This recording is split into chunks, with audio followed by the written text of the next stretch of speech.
Hello, হ্যাঁ, আমি সুস্মিতা বলছি। আজকে আমার একটা বার্তা রয়েছে। আমি কখনো বার্তা পাঠাই না কারোর সাথে। সবাই আমার থেকে অনেক বেশি অভিজ্ঞ। সেই জন্য আমি কিছু বলি না। কিন্তু যেটা রাহুল গান্ধী বলেছে এবং কে কতটা কার ফেসবুকের পেজেতে এসছে তা আমি তো জানি না। শুধু একটা কথাই বলছি, আজ প্রতিটা দল বিরোধিতা না করে একসঙ্গে হন, এক ঐক্যতা পালন করুন, ঐক্যতা পালন করুন, ঐক্যবদ্ধ হন। ঐক্যবদ্ধ না হলে আজ আমাদের দেশে যেগুলো হচ্ছে সেগুলোর সঙ্গে কেউ আমরা মোকাবিলা করতে পারবো না। আমি কংগ্রেসের যে অধীর চৌধুরী বলেছেন, যদিও আমি নাম উল্লেখ করলাম কিন্তু ওনার ভালো জিনিসটাও আমি বলেছি। উনি প্রত্যেকটা কথার মধ্যে সবসময় তৃণমূলের মমতা ব্যানার্জির নিন্দে একদম গাইবেই। কিন্তু আমার একটাই কথা, যেটা রাহুল বলেছে, রাহুল গান্ধী, প্রত্যেকটা বিরোধী দলকে ঐক্যবদ্ধতা পালন করতে হবে। কোনো রকম ওর মধ্যে হিংসাহিংসি, বাদাবাদি, তর্কাতর্কি, আমার কথাটা রাখছে না কেন, ওর কথার গুরুত্ব হচ্ছে কেন, এগুলো কিচ্ছু রাখবেন না। আপনারা শুধু ঐক্যবদ্ধভাবে এগিয়ে চলুন, দেশকে বাঁচানোর চেষ্টা করুন। লাস্ট স্টেজ এটা এখন, মানে একেবারে লাস্ট স্টেজ। এখন যদি আপনারা ঐক্যবদ্ধ না হন তাহলে দেশকে বাঁচাতে পারবেন না। সিপিএম অনেক অত্যাচার করেছে ম্যাম।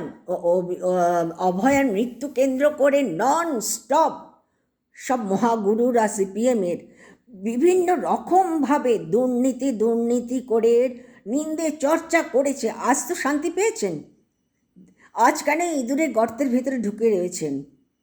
বেরিয়ে আসুন। যদি শিক্ষিত বলে আপনারা নিজেদেরকে প্রমাণিত করতে চান, ইঁদুরের গর্ত থেকে বেরিয়ে এসে ঐক্যবদ্ধতা পালন করুন।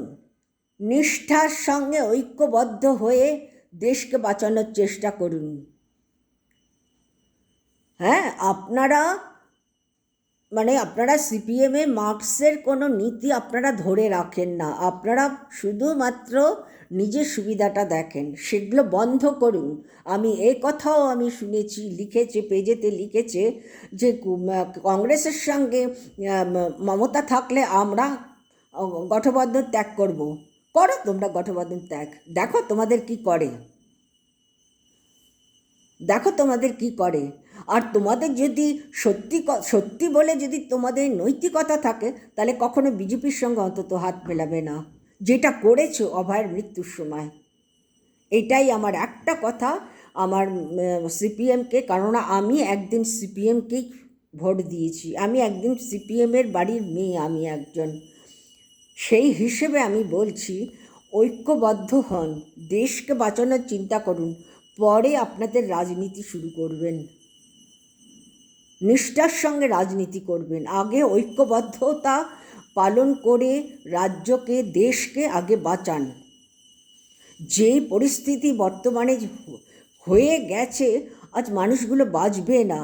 দেশ একেবারে শেষ, শিক্ষা শেষ, অর্থনীতি শেষ, মানুষের স্বাধীনতা শেষ, মেয়েদের চরিত্র বেইজ্জতির সীমাহীন হয়ে গেছে, কিচ্ছু নেই দেশের মধ্যে, সর্বস্ব শেষ হয়ে গেছে এই 12 বছরের মধ্যে। ঠিক আছে, আমি খুব রাগান্বিতভাবে মানে দুঃখ প্রকাশ করেছি, সেটা সবটাই আমার দেশের স্বার্থের জন্য, আমাদের প্রতিটা মানুষের জন্য। যদি অন্যায় কিছু বলে থাকি মাপ করবেন।